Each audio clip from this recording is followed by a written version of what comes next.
My vengeance ends now. Hello guys, hope you are doing well.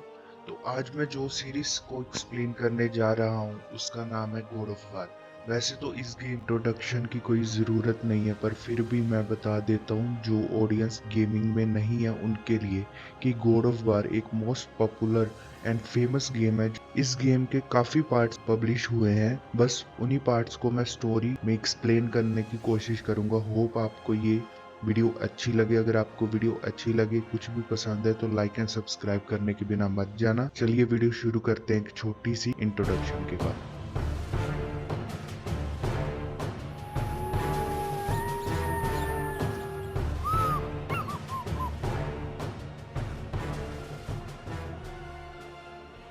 तो ये game Greek mythology के ऊपर base है, जिसको प्रीमोडल्स के नाम से जाना जाता था, जो कि सबसे पहले प्रीमोडल्स थे।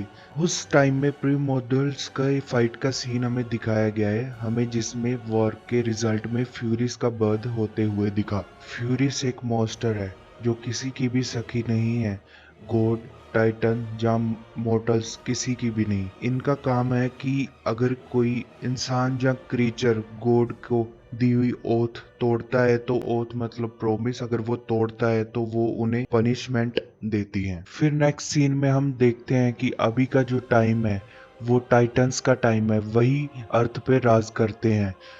उन्हीं में से एक टाइटन, जिसका नाम क्रोनोस था, वो पावर में आने के लिए अपने ही फादर का कत्ल कर देता है। तो क्रोनोस जब अपने फादर को मारता है तो उसके फादर के पास ऐसी पावर होती है कि वो फ्यूचर देख सकें। तो जब वो अपने फादर को मारता है, वो पावर उसमें आ जाती है।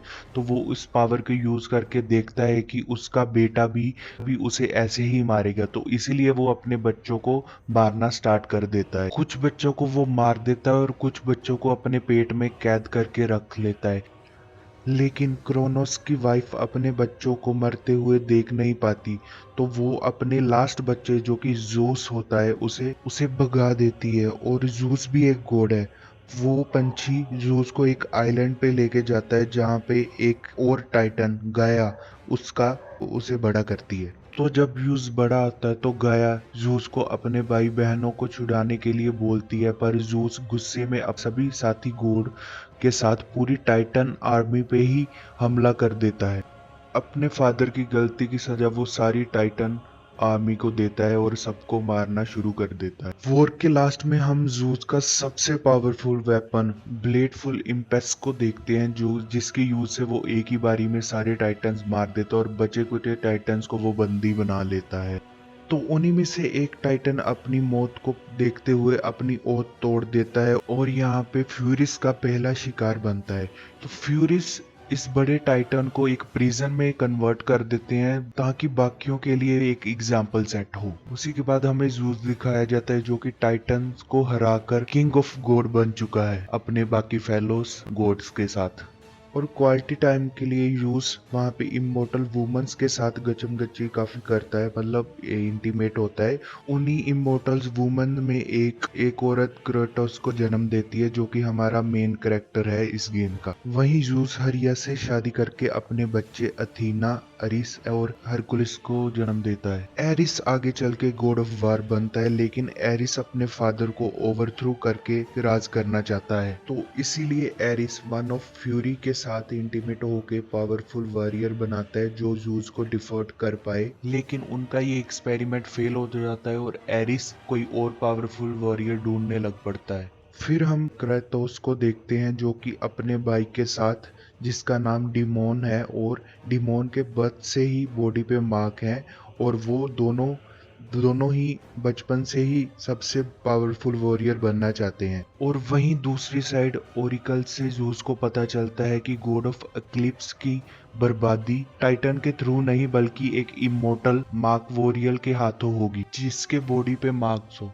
तो इसीलिए जूस अपने बच्चों अथीना और एरिस को भेजता है क्रेटोस के भाई को बंदी बनाने के लिए। क्रेटोस अपने भाई को बचाने की कोशिश करता है, लेकिन वो कुछ कर नहीं पाता। एरिस उसे मारने ही वाला था, अथीना पीछे से उसे रोक देता और वो क्रेटोस को छोड़ देते हैं। इसी के साथ क्रेटोस की आंख पे हमें कट देखने को मिल जाता है और अपने भाई की याद में वो भी अपनी बॉडी पे वैसे वैसे ही टैटू बना लेता है। उसी के बाद क्रेटोस स्पार्टन आर्मी ज्वाइन कर लेता है एंड स्पार्टन जनरल भी क्रेटोस की बहुत तारीफ करते हैं। एंड वहीं पे क्रेटोस की मुलाकात लोसेंड्रा से होती है और वहीं पे उसकी एक बेटी होती है जिसका नाम वो क्लाइपी रखते हैं, लेकिन वो एक स्किन डिसीज के साथ बहुत ही कमजोर पैदा होती है। तो स्पार्टन रूल्स के अकॉर्डिंग कमजोर चाइल्ड को फेंक दिया जाता है मरने के लिए, लेकिन और ये रूल जनरल के लिए चेंज नहीं होता। वहीं क्रेटोस को गॉड ऑफ हीलिंग के बारे में पता चलता है। वहीं क्रेटोस को बताया जाता है कि गॉड ऑफ हीलिंग कोई भी बीमारी ठीक कर सकता है, यहाँ तक कि डेथ तक को भी। तो वही गॉड ऑफ ओलंपस अपने अपने कंटेनियर चूज करते हैं और एरिस क्रेटोस को चूज करता है साथ जाने के लिए। इस सफर में क्रेटोस को ओरिक मिलता है जो कि एक किंग है, वो अपने फादर को बचाने के लिए इस एम्ब्रोजिया लेने आया है, लेकिन क्रेटोस उसे भी हराकर इस पावर से अपनी बेटी को ठीक कर लेता है। तो इस बहादुरी के लिए स्पार्टन क्रेटोस को कैप्टन के लिए प्रमोट कर देता है। क्रेटोस के लड़ने के तरीके काफी अलग है और वो किसी को भी नहीं बख्शता और वो सिर्फ अपनी वाइफ और बेटी की ही सुनता है। एक दिन बारबेरियन आर्मी जो कि स्पार्टा पे अटैक कर देते हैं, जो कि उनका लीडर भी उनके साथ होता है, लेकिन स्पार्टा की आर्मी लेकिन उन पे भारी पड़ जाती है। तो अपनी सारी आर्मी को डिफीट होता हुआ देख के क्रेटोस एरिस को बुकार लाता है। Ares!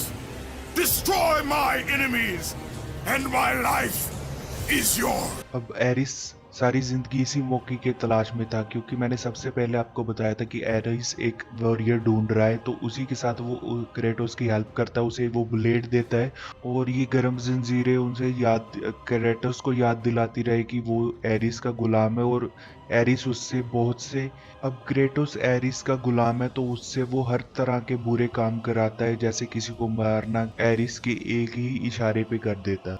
वहीं पे एक बार एरिस क्रेटोस को एक विलेज लाने के लिए बोलता है और वहाँ पे एक टेंपल होता है, उसी के बाहर एक लेडी मिलती है जो क्रेटोस को चेतावनी देती है कि तुम अंदर मत जाओ वरना बहुत बुरा है, लेकिन क्रेटोस वहाँ पे सभी को मार देता है और लास्ट में उसे पता चलता है कि लास्ट के दो जो विक्टिम है वो उसी की वाइफ और उसी की ही बेटी थी। वहीं पे एरिस आता है और उसे क्रेटोस को बताता है कि वो उसे सबसे पावरफुल वॉरियर बनाना चाहता है जिसकी कोई भी कमजोरी ना हो, और अब वो पावरफुल वॉरियर बन चुका है। वहीं पे क्रेटोस बहुत गुस्से में आ जाता है और वो टेंपल से बाहर आता है, तो वो ही औरत क्रेटोस के बुरे काम सबको पता चले तो उसकी वाइफ की और उसकी बेटी की अस्थियां क्रेटोस के स्किन के ऊपर लगा देती हैं और वहीं पे उसको क्रेटोस को उसका नया नाम और नई skin the ghost of Sparta मिलता है। अब क्रेटोस अपनी वाइफ और अपनी बेटी का बदला एरिस से लेना चाहता है और इसी के साथ अपनी ओथ भी तोड़ना चाहता है, लेकिन अचानक ही क्रेटोस की सारी यादें वैनिश हो जाती है और वो रियलिटी को नहीं देख पाता और वहीं पे और को सन ऑफ एरिस आके उस याद दिलाने की कोशिश करता है उसे उसकी वाइफ का नेकलेस देके, और वो क्रेटोस को बताता है कि ये फ्यूरिस है इसके पीछे, क्योंकि उसने ओथ तोड़ने की बात करी और ये फ्यूरिस उसे ऐसे चेतावनी देने की कोशिश कर रहे हैं कि क्रेटोस ने ओथ तोड़ने की बात की तो वो उन्हें पनिशमेंट देगी इससे बड़ी। और साथ के साथ वो बताता है कि उसे अलीथिया से मिलना पड़ेगा अगर वो अपनी ओथ तोड़ना चाहता है, और अलीथिया उसे बताती है कि तुम्हारी ओथ सिर्फ एक ही वे से टूट सकती है अगर तुम सारी फ्यूरिस को मार गिराओ। लेकिन क्रेटोस ओरेकल को बताता है कि अभी उसे कदम कदम पर इल्यूजन देखने को मिल रहा है, तो ओरेकल उसे पहले आइज ऑफ ट्रुथ ढूंढने को बोलती है। आइज ऑफ ट्रुथ ढूंढने के चक्कर में वो फ्यूरिस के हाथों पकड़ा जाता है और वहाँ पे 2 हफ्ते के लिए टॉर्चर होता है और उसके बाद वो वहाँ से भागने में कामयाब हो जाता है और वो तीनों की तीनों फ्यूरिस को भी मार दे। लेकिन मरने से पहले फ्यूरिस ओथो को क्रेटोस का लास्ट ओथ कीपर बना दे, इसलिए क्रेटोस को उसे भी मारना पड़ता है। उसे मारते ही क्रेटोस को उसके हॉन्टेड इल्यूजन आना फिर से स्टार्ट हो जाते हैं। उसे छोड़ने के लिए वो गॉड ऑफ ओलंपस के लिए काम करना शुरू कर देता है इस बिलीव के साथ कि एक दिन गॉड ऑफ ओलंपस उसे इस डरावने इल्यूजन से छुटकारा दे देंगे।